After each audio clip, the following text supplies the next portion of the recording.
Waiting on things to be perfect, you will never get started. That's holding yourself back.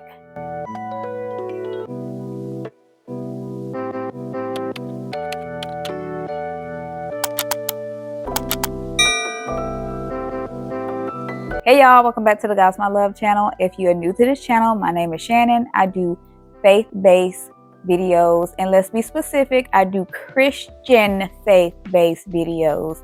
Jesus Christ, the way, the truth, and the life, okay? There's so many different kind of faiths out there, even within the Christian faith, like this new age Christianity. I'm not a part of that. I don't do no crystals, nothing like that, okay? Jesus is enough, okay? Jesus Christ, faith-based Christian channel, lifestyle, self-care, and nursing. So if you like any of those kind of videos, go ahead and click that subscription button and that notification bell so that you will be notified when I post new videos. Perfectionism, aka procrastination, is holding you back. As I used to be self-proclaimed perfectionist, I know how it feels to want everything to be perfect before you get something started, for everything to be right, for everything to be, flawless before you get something started. But truth be told, if you waiting on that, you ain't gonna never get started, baby, because ain't nobody perfect. When I believed in horoscopes, I used to claim myself as to be a Virgo, and Virgos proclaim that perfectionism thing. Like, that is not of God. That is not of God. Ain't nobody perfect. Ain't nothing perfect. So waiting on things to be perfect, you will never get started. That's holding yourself back. So just get started. So nobody starts anything perfectly. You have to start somewhere, and mistakes and failures is how you learn and how you get better. How do you know what needs to be improved in what you do if you never get started? That's like saying, oh, I want to have a bakery, but I never plan to, start baking until I know I have the perfect cake. But how will you know you have the perfect cake? How do you know the ingredients that you need to switch up? How do you know the things that you need to change in the cake until you start baking the cake? You will never know what you need to change in that cake until you start baking the cake. Proverbs 24:16. Though the righteous fall 7 times, they rise again. God knows we're going to have failures. We are living in a fallen world. But thank God, Jesus has already overcome the world.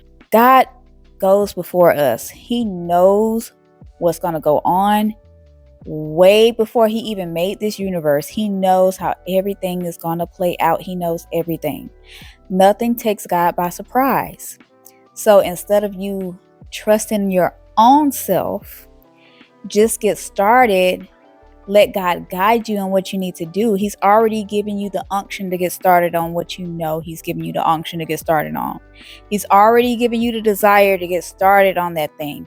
You just got to walk by faith and not by sight, and trust that God will guide you in everything that you do that is in his will, okay? The feeling of perfectionism is really just fear. And we as children of God, we don't operate in the spirit of fear, but of power, love, and self-control. So perfectionism, aka procrastination, is really what it is really operating in fear. Honestly, a lot of things that God causes us to do, we are going to feel like, oh my gosh, that's a lot, because we serve a big God. We don't serve a God that's our size. We don't serve a God that thinks like we think. He came down here in the flesh, but he is much bigger than us. He created us. So yes, it's going to be some things that God has called us to do that's going to look scary, because it's way bigger than we can ever imagine, way grander than we can ever come up with on our own. So that's why we have got to trust God and do things with God afraid sometimes. Sometimes we're going to do things afraid. God did not give us a spirit of fear, but he did give us a spirit of power, love, and self-control. Give in to God more than you give into that fear. faith over fear. Your faith in God should be stronger than your fear in whatever he's calling you to do. Ecclesiastes 11:4. Whoever watches the wind will not plant, and whoever looks at the clouds will not reap. If you're sitting there waiting for the perfect weather, you're never going to get started. It's not up for you to wait for the perfect time. It's up for you to trust God. God will roll in the perfect timing. God is always an on-time God. It's up for you to do your part and trust God to let him use you. Proverbs 13:4. The soul of the sluggard craves and gets nothing, while the soul of the diligent is richly supplied. And this goes back to what I say all the time. Talking about something gets nothing done. Action is what gets it done. You can talk all day about what you want to do. Faith without works is dead. When you put action behind what you say you believe, that speaks more about what you believe than you just saying that you believe it. For example, if someone says that they love you, but their actions show that they can't stand you, are you going to believe their words or are you going to believe their actions?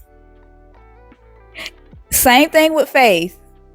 Okay, if you sitting there saying, oh God, I believe that you'll make me a millionaire, but you sitting on your couch 24/7, how are you going to become a millionaire?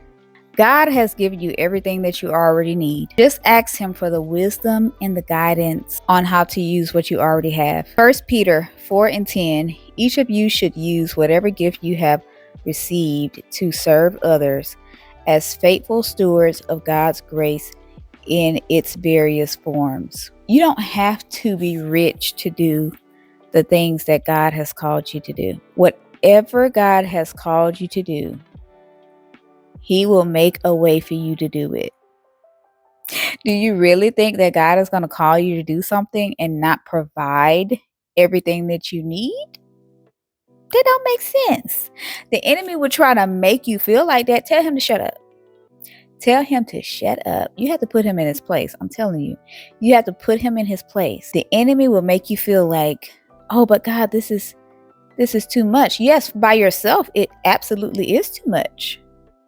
But with God, all things are possible. So just know that if God is calling you to do something, he has already equipped you with everything that you need. Like God told Moses when Moses was like, oh God, I can't speak before these people because I stutter too much. God said, did I not make your mouth? Did I not make you? I can fix your mouth.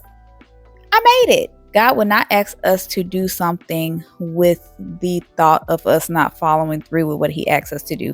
God can make us successful. God makes us successful.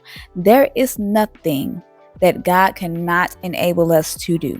So you guys, I hope this video was very helpful to you. I know that this video is very helpful to me because it is still something that I struggle with a little bit.